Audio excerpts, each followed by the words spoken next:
প্রথমে সকাল 8:30 7:30 বাজে মনে হয় ওই ছেলে রয়েছে, ছোট ছেলে, একটা ছেলে আছে, গ্যাসে মনে হয় রান্না বান্না করছিল বা কিছু একটু করছিল, গ্যাস ফুরিয়ে গেছিলো বা ওভেন মানে নতুন সিলিন্ডার বার করে কিছু একটু মানে করছিল হয়তো কিছু।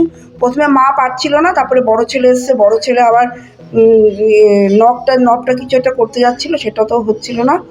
তারপর মনে হয় কোনোভাবে, আমরা তো ঘরে ছিলাম জানি না, তারপর হট করে আগুন লেগে গেছে, চিৎকার চেঁচামেচি, সবাই বাইরে চলে এসছে, পুরো ফ্রিজ যা ছিল সব, মা ছেলে পুরো পুড়ে গেছে 90%, আরজিগলে নিয়ে গেছে।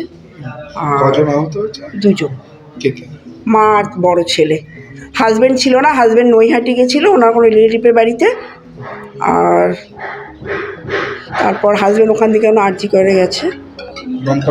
হ্যাঁ, দমকল এসেছিল।